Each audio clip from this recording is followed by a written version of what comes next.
All right. So now for part two. So while part one took place in the 1300s, part two skips forward 180 years to 1489 on the island of Cozumel in Mexico. So the main character is this Maya woman named Ixzubin, and she is the daughter, the granddaughter, and the wife of the great priest of one of the temples on Cozumel, right? And so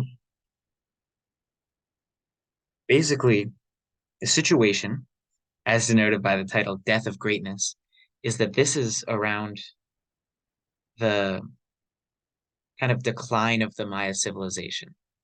And I think now in the historical tradition, we've decided that obviously there isn't a real, like, complete collapse of Maya civilization.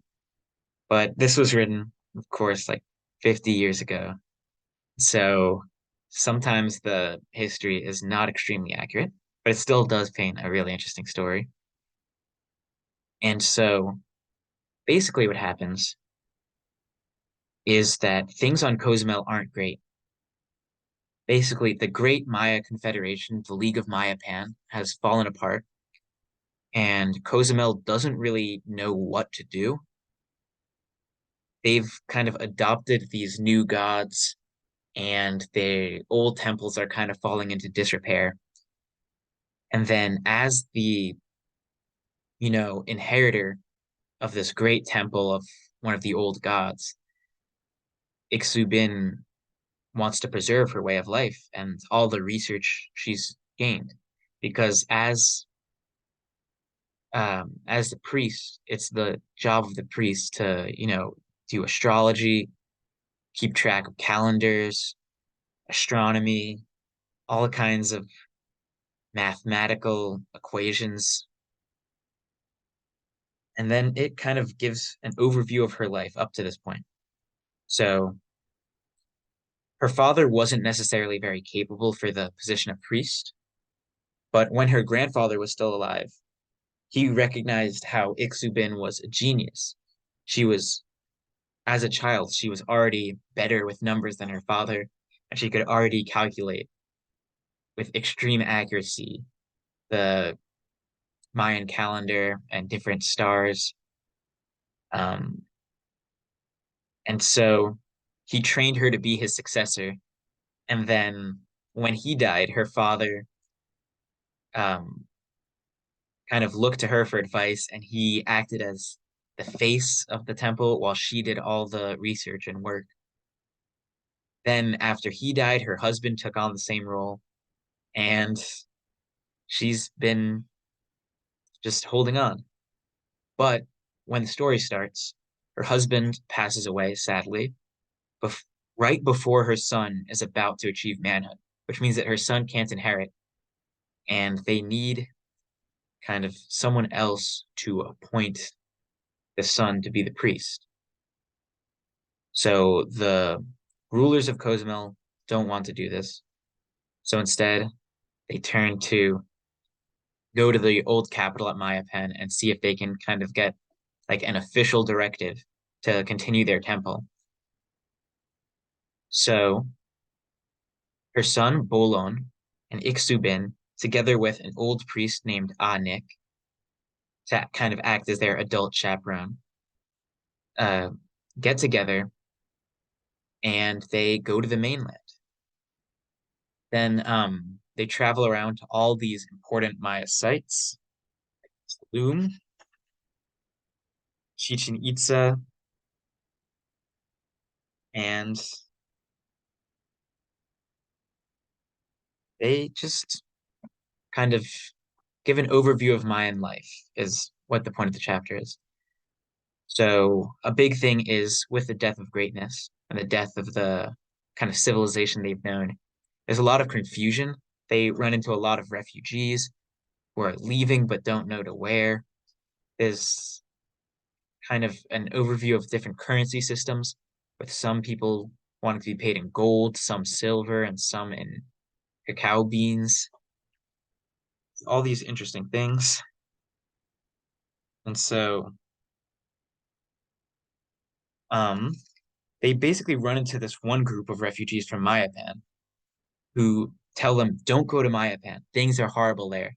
Like the rulership has collapsed. If you want to see the greatness of Maya civilizations, come to Palenque, right? So basically, they see different things in each of the cities. So Tulum, they kind of see this kind of imposing fortress, which kind of shows like what the new Mayans have created. In Chichen Itza, they see kind of like grandeur of like these grand palaces and grand temples and beautiful architecture. And then they traveled with this group to Palenque, where they see kind of like overgrown with vines. There's nobody living in the city anymore. They have to excavate any buildings they want to go into. And in that, they can kind of see the greatness of what their civilization used to be. And this is all for the education of Bologna, who isn't necessarily up to the task of succeeding his father. But over the chapter, as he learns about his civilization, he kind of matures and he becomes like a really impressive young man. He's only 15 years old, but he kind of takes more of an interest. He's a bit of a layabout before, doesn't really know what he wants to do, but after the voyage, he really wants to, learn about the world and takes interest in his mother's research and just becomes ready. So, and a point that shows this, which Ixubin is pretty happy about, is that he takes interest in this beautiful girl, who has a very nice forehead, very nice sloping back forehead, from head binding. And, he kind of has like a quick relationship with this girl. And so Ixubin is very satisfied that her son is going to be a handsome and successful man. So they return to Cozumel at the end of the chapter, and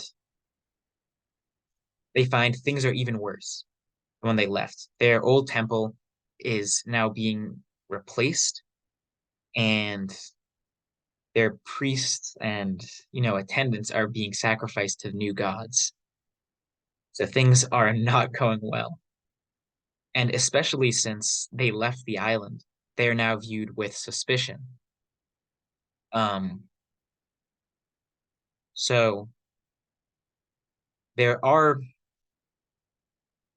um, these traders from other islands there. Um, and Balone decides to go down. He talks with them, he makes friends with them. And this is something that gets paralleled over and over throughout the books. Kind of like the excitement of traveling mixed with the kind of fear of leaving home.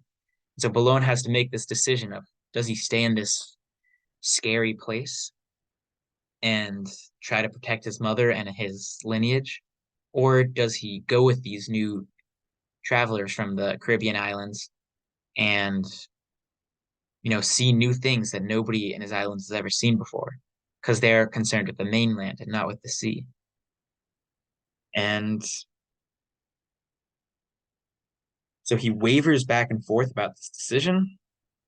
And then he decides he's going to stay on the island.